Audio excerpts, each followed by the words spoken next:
What's up, you guys? Welcome to Hey Crafty Lady. This is week 2 of my channel monetization series, and I'm just so excited to share my progress with you guys. It has been a very exciting week to see what's been going on and the engagement that I've had from just the YouTube community and a few very special people who absolutely made my day when they commented. I rode that high. I rode that wave just all day when I got those comments. So thank you guys. So let's go over here to a tab I opened that just shows my comment videos or video comments. And really, this is the only video that had any comments. The first one was from Joseph Sharanda. Please forgive me if I butcher your name. And he said, first subscriber and first comment. Let's go. That was awesome. The next one was from Geyser Films 2024. He had a pretty long comment, but it was very encouraging. He just wants to wish me luck and, talked about my scenery and gave me a lot of encouragement. And the final comments were from Ariel 1170, and she was talking about how she's in the same boat and how she just started a podcast, or I'm sorry, not just started, but she had started a podcast about her personal struggle with the Marfan syndrome. And I encourage you guys to subscribe and learn all about this very interesting topic, and I just her insights, and I was immediately very interested and very heartbroken, and just wanted to send lots of love and prayers out to you. So thank you guys. Thank you guys. Thank you all so much for that, for those comments. They're lovely. They made my day. Let's move on to the channel analytics. So we're going to talk about the best performing videos, the worst performing videos, the engagement, likes, demographics, time that they were watched, basically all the kind of top analytics that YouTube provides. So let's dive in. So here you see my channel dashboard. This is YouTube Studio. And to navigate to YouTube Studio, you would just log into your channel like you normally do, or log into YouTube like you normally do. Then you would go to this icon here where you have your account photo. You would click on that, and down here in this drop down list, instead of saying your channel, it'll say YouTube Studio. This is to switch back. Okay.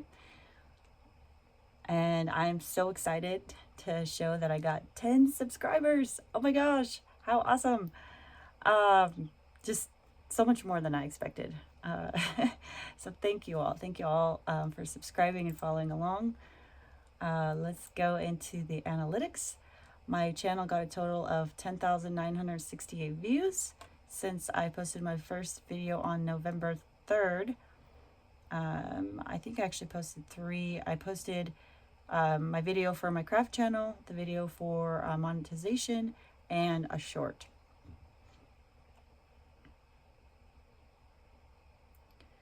As far as my top content, no surprises here, are my shorts. Well, let's just get into it. So this is my first one here. This one had 7,000 views, and my average view duration was a little over 100%, which is awesome. That means that people viewed my, I believe anyway, that means that people viewed my video multiple times. And just down the road to my worst performing video, which is ironically my first how-to DIY video, and it had a 0.6% retention rate, or average view duration. So that means that people clicked on it, watched a tiny bit, and then clicked away, which kind of made me sad, but that's all right. We'll improve. The next thing I wanted to talk about was my audience. and demographics and all that other information that YouTube provided. I honestly had no idea that YouTube even collected all this information. So I was kind of surprised, but it really gave me an interesting insight into who my audience was, and who was watching and from what countries and what time of day. So let's just scroll through this real quick and go through this. So this is my total watch time from people who were subscribed versus not subscribed. Age and gender, female 36%, male 64%. The age range is right here. Most people were between 18 and 44 years of age. Here are the geographies. So most of my viewers came from the States, and then from Russia, India, Mexico, Indonesia. Those are all the top viewers. And most people, looks like, I didn't really speak too much in my shorts, which got the most views, so that kind of didn't really apply. Next, we'll go over here to the content tab, and we'll go through this.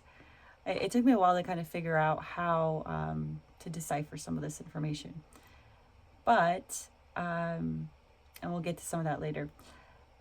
This is my overall shorts feed.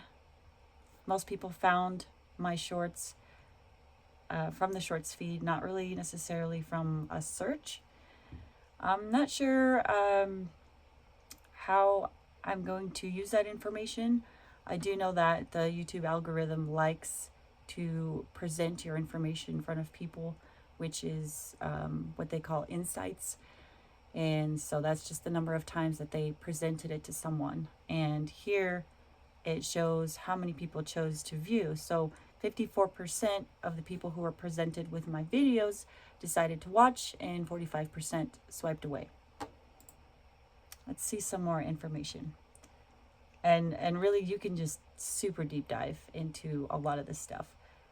So your traffic source, again, this shorts feed was the majority of where my traffic came from. Geography, I think we went over that. Age, gender, date. I think they may even give you a time if you deep dive, like what time people are watching your videos, which I thought was pretty cool. Subscription status, content type. You can even look at what device people viewed your videos on, which I thought was very interesting. So most people are viewing my videos on their phone, which is how I typically watch YouTube videos. So that gives me a lot of really good information for creating thumbnails. I realize that my thumbnails aren't very bright or eye-catching or particularly interesting. I mean, they were to me when I made them, but as I was kind of keeping that top of mind and looking at other channels and just basically looking through YouTube, I was paying attention to the thumbnails that caught my eye, and they were just very bold and very in your face and very like to the point of, what this video is about. And so I don't think I really captured that as well as I had hoped on my thumbnails. So that's something I'm going to work on improving this week, as well as thinking a lot about specifically for my shorts, what I want to feature when somebody hovers over it. There's like a half second that you can watch, and what catches my eye, which is some kind of action, in motion. Somebody's painting something, they're molding something out of clay, and you want to know what it is, or it's like really zoomed in, or they turn on their laser printer or their laser cutter, and I'm like, ooh, what are they making? And they kind of give you like a little taste of what they're doing versus just giving it all to you up front. And so I figured that one out on my first video of my shorts. I made this 10, let me see where it is. This 60-second video here and I made a nice little graphic. I spent so much time putting it together, and it was like how to make your concrete magnet, you know, start to finish, like all the steps, and just like a little bit of nice music in the background. And really, people did not like that. You know, I think people don't really want you to give it all away in the short. They kind of want to be left hanging and want to see a little bit more. My top performing video is so interesting to me because it's the complete polar opposite of the amount of effort and time I put into it. It was one night I was like on a mission, gonna do a short every night or every day, and I was tired and I was already in bed and I was doing it off my phone, so you know I couldn't scroll to this particular part of the video that I wanted the music to stop and start on. And I was like, oh, you know what the heck, it's not perfect, it's really kind of skips all over the place, it doesn't really make sense, but I just, for the sake of putting something out there, I put it out there. And I was so shocked. I was so shocked to see how it became my top performing video. And I still watch that and I'm like, what the heck? That makes no sense at all to me. No sense. So I might just kind of roll with that. We'll see how it does. How doing that, how that method works out for me. All right, you guys, well, I'm going to wrap it up, and I hope that I gave you the insights that you were looking for, full transparency on what's going on with my channel in real time. I love doing this in real time as a small channel, growing, talking about the pains, the gains, the highs, the lows, all the things with you guys. I think it's so important to share that. The bigger channels, it's like, okay, you're already there. You know, you can talk backwards, you can talk back, think back, and theoretically, oh, I would have done this and I would have done that differently. It's like, well, you can't, because you can't turn back the time. You can't turn back the hands of time. So I think channels like this and my inspiration, her name is Silver and Solar, or the name of her channel is Silver and Solo. I love that she did that in real time, and you can just see her success week to week to week to week to week. And that, it just provides so much inspiration for me. So I hope that I can provide the same inspiration for you week to week. I might do a midweek video talking about some editing and the programs that I'm using. Also, how I'm doing a little bit of dive into AI, generating images. Very excited to share something kind of crazy out of the box, maybe a little shocking to us in the arts and crafts community. I hope will be somewhat eye-catching. Hopefully I left enough of a teaser in there for you guys. But let me know in the comments below if you feel like I should cover anything in more depth on what we talked about today, and if there's anything else that you guys want me to cover, any other topics. Full transparency, would love to share everything with you guys. I hope to see you back next week, and I hope that you view my next video. I will link it in the comments below if YouTube allows me. I've been finding that YouTube doesn't necessarily allow small channels to do all the things that larger channels can. So I will do what I can, and I'll be posting that second crafting video later this week, or later this evening after I get done with this one. So I hope to see you guys. I hope to hear from you. I would love your comments, your feedback, the good, bad, the ugly, all of it. I crave it, and I appreciate it. So thank you so much. I hope to see you soon. Have a wonderful week. God bless you.